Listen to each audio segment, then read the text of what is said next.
नमस्कार दोस्तों, मैं स्टडी विथ राजन से राजन कुमार। जैसे आप लोग को पता है कि हम लोग आपको करंट अफेयर का सीरीज चला रहे हैं जो पीडी का सीरीज है। इस वीडियो में हम लोग आपको जनवरी 2021 से लेकर मई 2021 तक जो भी घटनाएं हुई है, जो भी प्रतियोगिता पर न्यूज छपा है, उसको कवर करेंगे। पहले हम लोग राष्ट्रीय घटनाक्रम देख रहे हैं, उसके बाद अंतर्राष्ट्रीय, लास्ट में खेल घटनाक्रम देखेंगे। यहाँ पे हम ये बता रहे हैं आप लोग को कि पीडी जो है कैसे पढ़ा जाए, कम समय में अधिक से अधिक नॉलेज इससे कैसे लाया जाए, और जो एक्स्ट्रा फैक्ट है उसको भी बता दे रहे हैं। मेरा ये पीडी पढ़ने का अनुभव 2013-14 से लगातार हम पीडी पढ़ रहे हैं। पीडी के अलावा हम दृष्टि, क्रॉनिकल और अन्य जो वार्षिकी मैगजीन आते हैं, विशेष करके मंथन, वो सब हम अपने एग्जाम के लिए पढ़ते हैं। तो आपको क्या पढ़ना चाहिए? मेरा टाइम बर्बाद हुआ बहुत सारा अनुभव के नहीं होने के चलते। तो आपको क्या पढ़ना चाहिए, इसके लिए आप मेरे यूट्यूब चैनल को सब्सक्राइब कीजिए और हमसे जुड़े रहिए। और वीडियो आपको अच्छा लग रहा है तो आप क्या कीजिए, लाइक कीजिए, कमेंट कीजिए और शेयर कर दीजिए। अगर ख़राब लग रहा है तो क्यों ख़राब लग रहा है, कारण क्या है, कमेंट में बता दीजिए ताकि हम उसको सुधार करेंगे। ठीक है दोस्तों, नमस्कार। चलिए शुरू करते हैं अपना वीडियो। हरिद्वार कुंभ मेला केवल 28 दिनों का कोरोना महामारी के चलते अवधि घटाई गई। यहाँ पे क्वेश्चन क्या आएगा इस न्यूज़ से? तो अभी हाल ही में 2021 में कुंभ मेला कहाँ संपन्न हुए हैं? तो हरिद्वार में। कहाँ पे संपन्न हुए हैं? तो हरिद्वार में। ठीक है, अब कितने दिन का रहा, ये सब की कोई गरज नहीं है। हाँ, कुंभ मेला कहाँ कहाँ होते हैं? तो 4 जगहों पर। कहाँ कहाँ? तो हरिद्वार, इलाहाबाद मतलब प्रयागराज, ठीक, नासिक, और आपको एक और जगह है उसका नाम आप लोग बताइए, उज्जैन। कहाँ पे? उज्जैन। तो आपको हरिद्वार, इलाहाबाद, नासिक और उज्जैन में होते हैं। अब यहाँ से क्वेश्चन क्या पूछते हैं कि कितने वर्षों पे होते हैं? तो आप लोग को पता है 12 वर्षों पे होते हैं। ठीक है, और ये जो इलाहाबाद कुंभ मेला होता है, हरिद्वार कुंभ मेला होता है, नासिक कुंभ मेला होता है, उज्जैन कुंभ मेला होता है, तो उस ये सभी स्थान किस नदी के किनारे हैं, किस नदी में कुंभ मेला होते हैं, ये क्वेश्चन पूछा जाता है।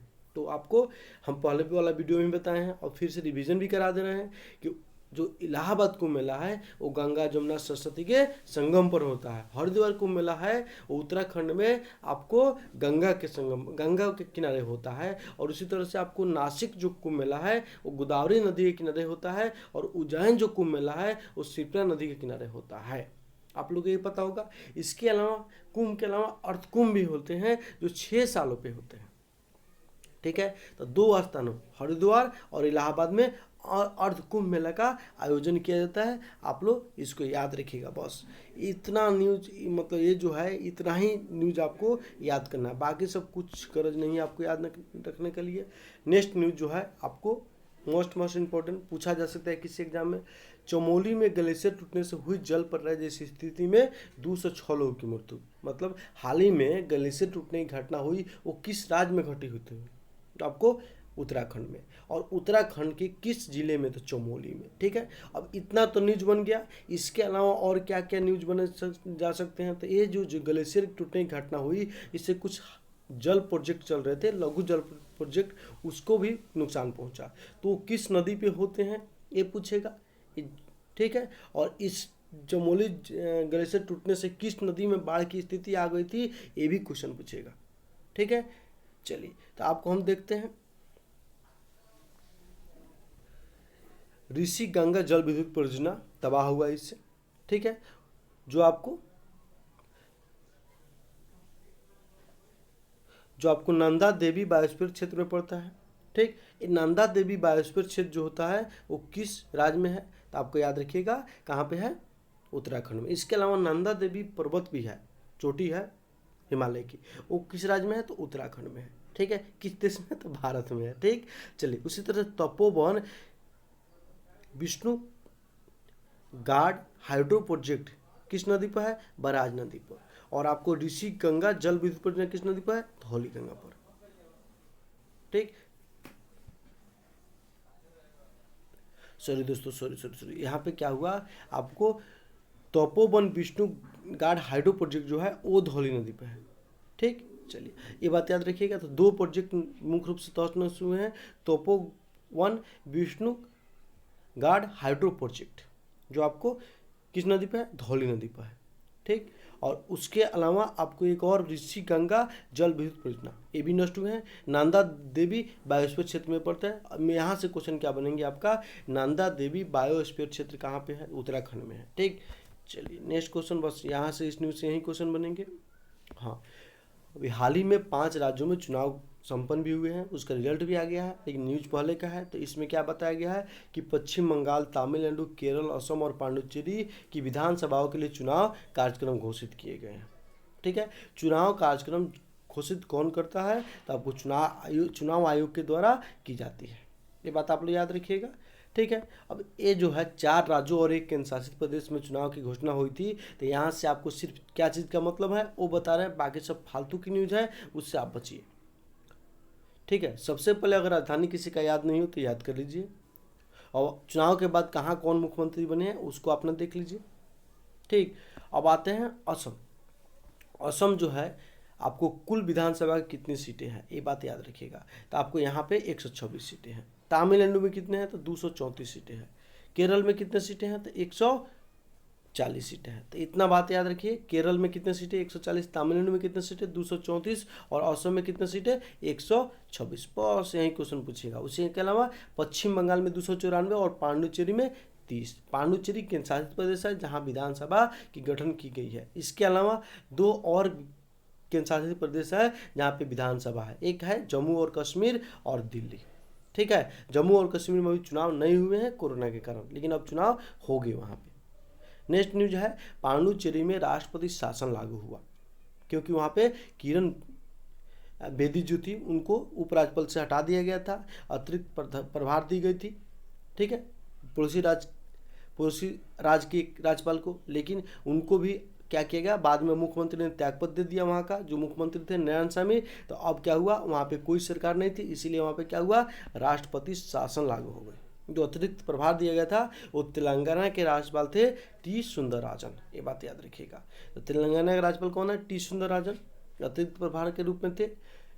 पांडिचेरी के मुख्यमंत्री को, आपको पांडिचेरी के जो मुख्यमंत्री हैं थे नारायणसामी, वो आपको त्यागपत्र दे दिए। उसके बाद वहाँ पर राष्ट्रपति शासन लागू हुआ। उसके पहले वहाँ पे किरण बेदी उपराज्यपाल के रूप में काम कर रहे थे।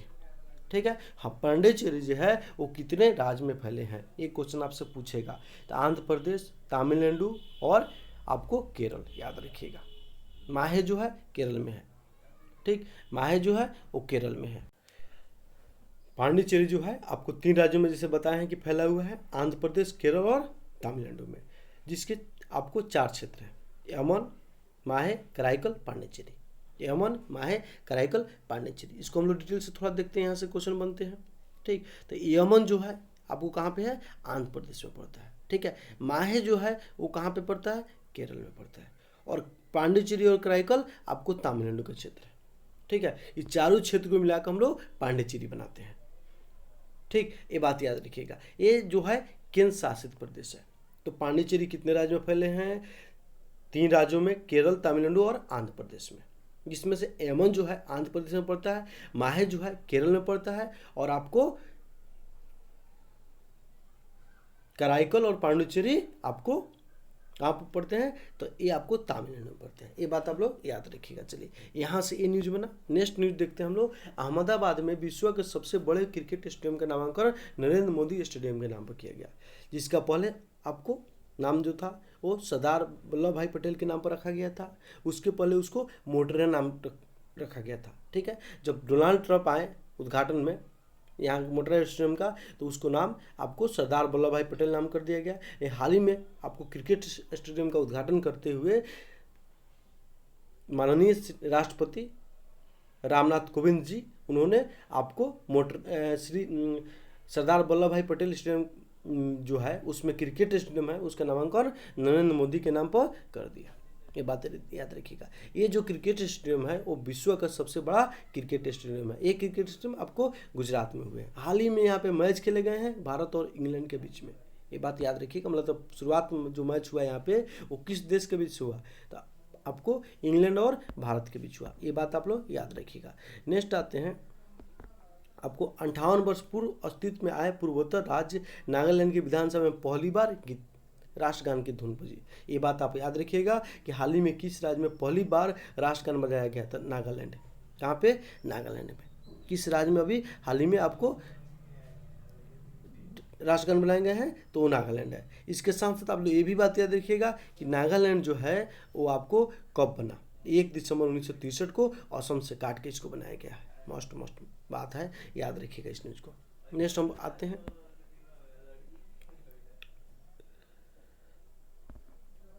कोरोना टीकाकरण के दूसरे दौर में 60 वर्ष से अधिक उम्र के सभी लोगों को शामिल किया गया है। ये आपको इतना बात याद रखना है कि कोरोना का टीका जो है भारत में कोविशील्ड और कोवैक्सीन दिया जा रहा है। कोवैक्सीन का निर्माण आपको बायोटेक के द्वारा किया गया है, ठीक है, और कोविशील्ड का निर्माण सीरम इंस्टीट्यूट ऑफ इंडिया के द्वारा किया गया है, याद रखिएगा, ठीक। सीरम इंस्टीट्यूट ऑफ इंडिया का मुख्यालय आपको पुणे में पड़ता है, मतलब वहाँ पे इसका हेडक्वार्टर है। इसके अलावा स्पुतनिक को भी हाल ही में मान्यता मिली है, उत्पादन शुरू होने वाले हैं। अभी हाल ही में 18 वर्ष से सभी लोगों को आपको टीका दिया जा रहा है, ये बात याद रखिएगा। इस टीकाकरण के लिए आपको कोविन 2.0 ऐप्स डाउनलोड करके आप पंजीकरण करा सकते हैं, ये बात याद रखिएगा। तो टीकाकरण के लिए कौन सा आपको पंजीकरण ऐप्स डाउनलोड करना पड़ेगा? कोविन 2.0 से। ये न्यूज़ आपको लिए है, बस इतना ही न्यूज़ है। 2 टीका याद रखिएगा, कोवैक्सीन और कोविशील्ड। कौन बना रहा है? तो कोवैक्सीन को भारत बायोटेक और आपको कोविशील्ड को सीरम इंस्टीट्यूट ऑफ इंडिया की तरफ बनाया जा रहा है। बस यही न्यूज़ यहाँ से आएंगे, इससे ज़्यादा कुछ आपके लिए है नहीं। नेक्स्ट आते हैं अहमदाबाद। ये न्यूज़ हो गया आपका, ठीक है, इधर सब न्यूज़ कवर होंगे। अब आगे हम चलते हैं।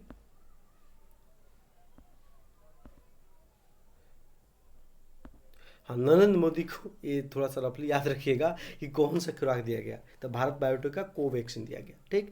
चलिए नेक्स्ट आते हैं, कोरोना टीकाकरण के दूसरे दौर में ये न्यूज़ हो गया। नीरव मोदी के भारत प्रत्यर्पण को लंदन की अस्थायी अदालत की अनुमति दी गई। ये नीरव मोदी जो है पंजाब नेशनल बैंक के पैसा लेके 1200 करोड़ के लगभग पैसा लेके भाग गए, ठीक है, और वहीं पे आपको निर्वासित जीवन बिता रहे हैं ब्रिटेन में, ठीक। ब्रिटेन से इनको लाने का प्रयास किया जा रहा है भारत सरकार के द्वारा, ये बात आप रफली याद रख सकते हैं। नेक्स्ट न्यूज़ जो है, सॉरी 1200 करोड़ नहीं, 14,000 करोड़ रुपये घोटाले का आरोपी हैं। नेक्स्ट आते हैं, 18 वर्ष के अंतराल के पश्चात जम्मू कश्मीर में हाई स्पीड इंटरनेट सेवा बहाल हुआ, रफली याद रखिएगा, ठीक है। ये आपको इंटरनेट सेवा बाधित है जब से वहाँ पे धारा 370 हटाया गया है, जो 5 अगस्त 2019 को हटाया गया, ठीक है। चलिए नेक्स्ट आते हैं, गुजरात में राज्यसभा की 2 रिक्त सीटों पर भाजपा विजय। इसकी आवश्यकता आपको कोई कुछ नहीं है, ठीक। तो ये आपको यहाँ से राष्ट्रीय घटनाक्रम का न्यूज़ पूरा कवर हो गया, ठीक। अब नेक्स्ट हम आगे बढ़ते हैं और आपको नेक्स्ट मंथ का जो आपको होगा मई मंथ का करंट अफेयर होगा, इसको हम लोग कवर करते हैं। तो इस प्रकार से हमारा क्या होगा, जो राष्ट्रीय घटनाक्रम जो पीडी का प्रथम पार्ट हम चला रहे थे वो अब समाप्त हो जाएगा, ठीक। आज़ादी का अमृत महोत्सव 75 साल के महोत्सव का शुभारंभ किया गया, मतलब आज़ादी का अमृत महोत्सव 75 सप्ताह के महोत्सव का शुभारंभ किया गया। मतलब कितने दिन चलेगा? ये 75 सप्ताह चलेगा, याद रखिएगा। अमृत महोत्सव कितना दिन तक चलेगा? तो 75 सप्ताह तक चलेगा, ठीक। ये 75 वर्ष के पूर्ण होने के अवसर पर मनाया जा रहा है, जो 75 सप्ताह के लिए चलेगा, जिसके नाम क्या है? अमृत महोत्सव। इसकी शुरुआत कब हुई है? तो 12 मार्च को किया गया। 12 मार्च को क्यों? क्योंकि दांडी मार्च के लिए गांधी जी ने 12 मार्च 1930 को ही प्रस्थान किया था, ठीक। जिसको आपको पूरा कब किया जाएगा? 15 अगस्त 2023 को पूर्ण रूप से मना लिया जाएगा, ठीक। 75 सप्ताह यहाँ तक हो जाते हैं। इसका उद्घाटन नरेंद्र मोदी ने 12 मार्च को अहमदाबाद के साबरमती आश्रम के पद यात्रा से किया। क्यों किया यहाँ से? क्योंकि यहीं से साबरमती आश्रम से ही महात्मा गांधी दांडी मार्च के लिए निकले थे और 6 अप्रैल 1930 को आपको दांडी पहुंच के नमक आंदोलन की शुरुआत की थी। ये बात आप लोग याद रखिएगा।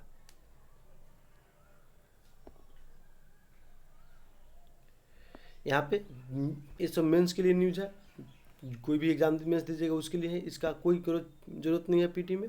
जो पीटी के लिए है उसको हम बता दे रहे हैं, ठीक। जल शक्ति अभियान कैदरन, यहीं पे क्या किए प्रधानमंत्री ने आपको जल शक्ति कैदरन अभियान शुरू किया। याद रखिएगा, जल शक्ति अभियान कैदरन, इसमें क्या करना है, जल संरक्षण को बढ़ावा देने के लिए योजना चलाई जा रही है, जिसकी शुरुआत विश्व जल दिवस के अवसर पर वर्चुअल तरीके से 22 मार्च को किया गया। मतलब विश्व जल दिवस 22 मार्च को, इसी दिन भारत में एक योजना शुरू किया गया जिसका नाम क्या है, तो कैदरन। इसका उद्देश्य क्या है, वर्षा की बूंदों को संरक्षण करना। ठीक, चलिए ये न्यूज आपको होगा। इस योजना के तहत 100 दिनों तक प्रत्येक गांव में जल संरक्षण के लिए लोगों को जागरूक किया जाएगा। ठीक, ये आपको है। हाँ, ये न्यूज आपको लिए अच्छा है। कैद रन अभियान जो है 22 मार्च से लेकर 30 नवंबर 2021 तक चलाया जाएगा। ये बात आप लोग याद रखिएगा, मोस्ट इंपॉर्टेंट न्यूज यहाँ से होगा। तो यहाँ पे आपको क्या करना है, तो आज़ादी का अमृत महोत्सव ये कितने साल पूरे होने पर मनाए जा रहे हैं, तो 75 साल। कितने दिन मनेंगे, 75 सप्ताह। कब से शुरू हुआ, 12 मार्च से 2021 से। कहाँ से शुरू हुआ, साबरमती आश्रम से। ठीक है, चलिए इतना बात याद रखिए। कौन शुरू किया, श्री नरेंद्र मोदी जी शुरू किए। और जल शक्ति अभियान के द्वारा कौन सा प्रोग्राम चलाए जा रहे हैं, जल संरक्षण के लिए कैदरन। तो कैदरन, यहाँ कैदरन अभियान जो है क्यों चलाए जा रहे हैं, वर्षा जल के संरक्षण के लिए। कब शुरू किया गया, तो 22 मार्च 2021 को। हाल ही में जो योजना शुरू की गई है, मतलब इस साल, उसका डेट याद कर सकते हैं। बाकी सबके डेट याद करने की आवश्यकता नहीं हो, अगर फेमस योजना नहीं है तो। ठीक, इतना बात आप लोग याद रखिएगा। यहाँ से यही क्वेश्चन पूछेगा। नेक्स्ट आते हैं, केन बेतवा लिंक परियोजना हेतु मध्य प्रदेश और उत्तर प्रदेश की सरकारों के बीच समझौता। केन बेतवा लिंक जो है, केन और बेतवा जो है दोनों ही आपको उत्तर प्रदेश और मध्य प्रदेश से होकर बहती है। इसके बीच दोनों नदी को जोड़ने के लिए आपको उत्तर प्रदेश और मध्य प्रदेश के बीच क्या हुआ है, समझौता हुआ है। ये जो है नदी जोड़ो परियोजना जो है के थ्रू ये काम चल रहा है। नदी जोड़ो परियोजना 2003 में पूर्व अटल बिहारी वाजपेयी के द्वारा शुरू किया गया था, जिसको बीच में ठंडे बस्ते में डाल दिया गया और फिर से सरकार इस पर काम कर रही है। ठीक, चलिए केन बेतवा लिंक परियोजना के तहत मध्य प्रदेश में दौधन बांध का निर्माण किया जाएगा। याद रखिएगा, कौन सा बांध बनेगा, दौधन बांध बनेगा। ये दोनों जो नदी है वो यमुना नदी की सहायक नदी है। केन बेतवा जो है यमुना नदी की सहायक नदी है। ठीक, ये बात आप लोग याद रखिएगा। नेक्स्ट आते हैं maritime Indian summit. Maritime Indian summit जो हुआ आपको वर्चुअल तरीके से किया गया। ठीक है, क्यों किया गया, समुद्री क्षेत्र में सहयोग बढ़ाने के लिए इस योजना का शुरू किया गया है। ठीक, ये बात याद रखिए। जिसका आयोजन सम्मेलन कौन किया, तो भारत के पतन पोत परिवहन एवं जलमार्ग मंत्रालय के द्वारा किया गया। ये बात याद रखिएगा। ठीक है, तो ये क्या है, आपको क्या है, मैरीटाइम इंडियन समिट आपको बैठक कहाँ हुई, तो हुई कहीं नहीं, वर्चुअल बैठक हुई। याद रखिएगा, कौन शुरू किया है, तो भारत के पतन पोत परिवहन एवं जलमार्ग मंत्रालय द्वारा शुरू किया गया है। ये बात याद रखिएगा। ठीक, और यहाँ पे इतना न्यूज हो गया। केन बेतवा लिंक परियोजना मध्य प्रदेश उत्तर प्रदेश राज्य से जुड़ा हुआ है। इसमें दौधा बांध बनाया जाएगा। केन बेतवा जमुना की सहायक नदी है, इतना बात आप लोग याद रखिएगा। नदी जोड़ो परियोजना किस प्रधानमंत्री के द्वारा शुरू किया गया था, तो अटल बिहारी वाजपेयी के द्वारा शुरू किया गया था। आप लोग इतना बात याद रखिएगा। मैरीटाइम इंडियन शिखर सम्मेलन में ही चहबार दिवस मनाने की घोषणा की गई। चहबार जो है आपको ईरान का एक बंदरगाह है, जिसको भारत के द्वारा डेवलप किया जा रहा है, आपको अफगानिस्तान और मध्य एशिया में पहुंच बढ़ाने के लिए। ठीक, तो चहबार दिवस आपको 4 मार्च को मनाया जा रहा है, याद रखिएगा। नेक्स्ट आते हैं, नेक्स्ट न्यूज इसमें से हो गया। नेक्स्ट आते हैं हम लोग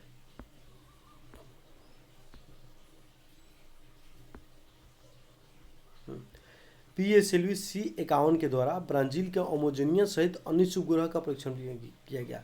तो याद रखिएगा, ब्राजील जो है उसकी राजधानी ब्रासिलिया है। ये दक्षिण अमेरिका का सबसे बड़ा कंट्री है। ठीक है, यहाँ पे अमेजन का जंगल मिलता है जो विश्व का फेफड़ा कहलाता है। ठीक, हाँ, इसी का एक उपग्रह जो है अमेजोनिया, उसके साथ साथ 19 अन्य उपग्रह का प्रक्षेपण PSLV C21 के द्वारा किया गया। ये बात को याद रखिएगा। और PSLV C50 के द्वारा IOS का प्रक्षेपण किया गया। ठीक है, IOS 01 का, ये बात याद रखिएगा।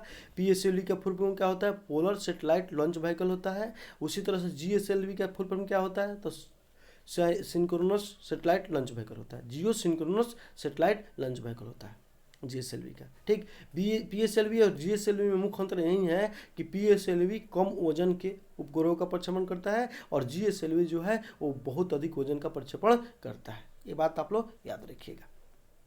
ठीक, भारत अभी जीएसएलवी को विकास कर रहा है, अंतिम चरण में है विकास। उससे आपको प्रक्षेपण भी हुए हैं। हाल ही में जो चंद्रयान 2 है वो आपको जीएसएलवी मार्क 3 के द्वारा गया है, जिसको हम लोग बाहुबली या फैटमैन के नाम से भी जानते हैं, याद रखिएगा। उसी तरह से चंद्रयान 2 जो है उसका प्रक्षेपण कब किया गया है, इसको भी याद रखिएगा, तो 2019 को किया गया है। उसी तरह से चंद्रयान 1 का प्रक्षेपण कब किया गया है, 2008 में किया गया है। किस यान से किया गया उस भी क्वेश्चन पूछ सकता है, PSLV C11 से किया गया। उसी तरह से मार्स का प्रक्षेपण कब किया गया, तो आपको 2013 में किया गया, 14 में अपनी कक्षा में गया, ठीक है। और मार्स का प्रक्षेपण किस यान से किया गया, तो PSLV आपको 25 से किया गया, ये बात याद रखिए। इसी तरह से एक और क्वेश्चन बन सकता है कि भारत हाल ही में नहीं 2-3 साल न्यूज का हो गया कि सबसे अधिक प्रक्षेपण करने का रिकॉर्ड बनाया है। कितने प्रक्षेपण एक साथ किए थे उपग्रहों का, तो 104 उपग्रहों का प्रक्षेपण किए थे, जिसमें से 101 विदेशी और 3 देशी थे। अब हाल ही में यह रिकॉर्ड अमेरिका के द्वारा तोड़ दिया गया है, ये बात आप लोग इतना याद रखिएगा। चलिए नेक्स्ट न्यूज़ की तरफ हम बढ़ते हैं। दिल्ली के उपराज्यपाल ही सरकार कार्यकारी फैसले हेतु मंत्रिपरिषद को उपराज्य की राय लेना अनिवार्य संशोधन विधेयक सदन के दोनों सदनों में पारित। कहने का मतलब है दिल्ली के उपराज्यपाल होंगे, वो जो मन करेगा वो करेंगे, ठीक है। सरकार अगर कोई काम करेगी वहाँ का, तो उसको राज्यपाल से राय लेना होगा। ऐसे विधेयक पारित किए गए हैं हाल ही में संसद में। आपको PCS या उसके नीचे के PT के लिए बस इतना ही काफ़ी है। मेंस में इसका डिस्कशन बनेगा, तो मेंस के लिए आपको यहाँ पे ज़्यादा उपयुक्त चीज़ नहीं मिलेगा। नेक्स्ट आते हैं, ये विधेयक संशोधन किए गए, वो किस विधेयक में संशोधन किए गए था, 1991 में पारित किया गया था, GNCT एक्ट, उसमें संशोधन किया गया है। इतना बात आप याद रख सकते हैं। उत्तराखंड में भाजपा सरकार में नेतृत्व परिवर्तन, तीरथ सिंह रावत क्या हुए, नए मुख्यमंत्री बने, ठीक है। उत्तराखंड में क्या हुआ है, आपको नेतृत्व परिवर्तन हुआ है और तीरथ सिंह रावत को क्या बनाया गया है, मुख्यमंत्री बनाया गया है। बात याद रखिएगा। अभी भाजपा की वहाँ सरकार है, ठीक। और पहले जो मुख्यमंत्री थे उनका नाम क्या था, त्रिवेंद्र सिंह रावत नाम था। पहले जो मुख्यमंत्री थे उनका नाम क्या था, त्रिवेंद्र सिंह रावत था। ये बात आप लोग याद रखिएगा। चलिए आगे हम बढ़ते हैं नेक्स्ट न्यूज़ की तरफ। यहाँ पे इतना ही बनेगा। आपको उत्तराखंड की राजधानी देख सकते हैं आप लोग, उपराज्यपाल देख लीजिएगा, ठीक। चलिए नेक्स्ट आते हैं, भारत पाकिस्तान के सिंधु जल आयोग की 116वीं बैठक नई दिल्ली में संपन्न। हाल ही में भारत पाकिस्तान की सिंधु जल आयोग की बैठक कहाँ हुई थी, तो नई दिल्ली में हुई है। एक क्वेश्चन पूछेगा, इसके बाद कहाँ होगा, पाकिस्तान में होगा। बारी बारी से होते हैं प्रत्येक साल, ठीक। चलिए, और भारत पाकिस्तान के बीच सिंधु जल समझौता हुआ है, ये कब हुआ है, कितने नदियों के बीच हुआ है, तो इसको हम लोग को जानना जरूरी है, ठीक। तो सिंधु जल समझौता है जो आपको 1960 का हुआ, जो आपको सिंधु, ठीक है, झेलम, चिनाब, ब्यास, रावी, ठीक है, इन 5 नदियों का आपको जल भारत को मिलता है, और सतलज, और सतलज, ठीक। आपको सिंधु, झेलम, चिनाब, ठीक, और उसके बाद आपको ब्यास, रावी और सतलज, ठीक। चलिए, ये सब जो नदियां हैं, 5 नदियों पे सिंधु जल समझौता हुआ है, जिसमें से ऊपर के 2 जो नदी है, ठीक, आपको सिंधु, सतलुज, ब्यास, रावी, झेलम और चिनाब नदी शामिल है। इसमें सतलुज, ब्यास, रावी नदियों का पानी जहाँ भारत में आता है, सतलुज नीचे वाला सबसे, ब्यास ये वाला और रावी, ये 3 जो नदियाँ हैं, सतलुज जो हो गई, ये सतलुज नदी हो गई, ये आपको ब्यास नदी हो गई, ये रावी नदी हो गई। इस 3 नदियों का पानी भारत को आता है। बाकी सब जो नदी है, चिनाब हुआ, ठीक है, झेलम हुआ और सिंधु हुआ, इस सब का पानी आपको किसके पास जाता है, आपको पाकिस्तान के पास जाता है। इतना बात याद रखिएगा। इस संधि को कब किया गया था, 1960 का। हाँ, एक क्वेश्चन पूछता है, इस संधि के दौरान इन 6 जो नदी हैं उसमें भारत कितना % जल का उपयोग करता है, तो 20% जल का भारत को उपयोग करना है, 80% जल को पाकिस्तान को देना है। ये बात आप लोग याद रखिएगा, ठीक है। चलिए नेक्स्ट आते हैं। अब देखिए कुछ क्वेश्चन यहाँ से फैक्चर बनेंगे, ठीक। आपको चिनाब नदी की सहायक नदी मरुसुंदर किस नदी की सहायक नदी है, चिनाब नदी की। इस पर आपको पाकल डल जल विद्युत परियोजना क्या है, निर्माणाधीन है। पाकल डल जल विद्युत परियोजना मरुसुंदर नदी पर है, जो चिनाब नदी की सहायक नदी है। उसी तरह से आपको चिनाब नदी पर ही लोअर कस्तार जल विद्युत परियोजना बनाई जा रही है, ये बात आप याद रखिएगा। चलिए नेक्स्ट हम बढ़ते हैं। यहाँ पे ये न्यूज हो गया। हाँ, फ्रांस से 3 अन्य राफेल विमान, मतलब राफेल विमान कहाँ से आ रहे हैं? फ्रांस से आ रहे हैं। पहला खेप आया वो कहाँ रखा गया? तो अम्बाला का हरियाणा में रखा गया है। ठीक है, फ्रांस से राफेल विमान जो आ रहे हैं, कितने राफेल बनाए आएंगे? तो आपको 36 आएंगे। कौन सी कंपनी बना रही है? तो डाल्टन एविएशन के द्वारा इसका निर्माण किया गया जा रहा है। बस इतना ही क्वेश्चन यहाँ से बनेगा। नेक्स्ट क्वेश्चन आते हैं, हरियाणा में मुख्यमंत्री खट्टर के नेतृत्व वाली भाजपा जासपा गठबंधन सरकार के विरुद्ध अविश्वास प्रस्ताव खारिज हो गए। इसकी कोई आपको आवश्यकता नहीं। हाँ, हरियाणा के मुख्यमंत्री कौन है? तो आपको मनोहर लाल खट्टर है। इतना बात आप लोग याद रखिएगा। ठीक, नेक्स्ट टीकाकरण के लिए 45 वर्ष की उम्र आयु वाले लोगों को शामिल किया गया। इसकी भी आपको कोई आवश्यकता नहीं है। नेक्स्ट आते हैं, आपको सेना को दूध आपूर्ति करने वाले 132 वर्ष पुरानी मिलिट्री फॉर्म सेवा बंद कर दी गई है। ये बात रफली आप लोग याद रखिएगा, बस ज़्यादा इंपॉर्टेंट नहीं है। तो आपको जनवरी से लेकर मई तक राष्ट्रीय घटनाक्रम है वो आपको इस वीडियो में समाप्त हुए हैं। ठीक, आप लोग को अगर वीडियो अच्छा लगा तो आप लोग वीडियो को लाइक कीजिए, शेयर कीजिए और चैनल को सब्सक्राइब कर दीजिए। अगर वीडियो ख़राब लगा तो डिसलाइक कीजिए। क्यों ख़राब लगा, कारण बताइए। ठीक है दोस्तों, इस तरह से हम लोग आगे के वीडियो में अंतर्राष्ट्रीय घटनाक्रम करेंगे। यहाँ पे हम जून का पीडी जोड़ देते हैं, लेकिन जून का पीडी मिल नहीं रहा है क्योंकि बिहार में भी लॉकडाउन है।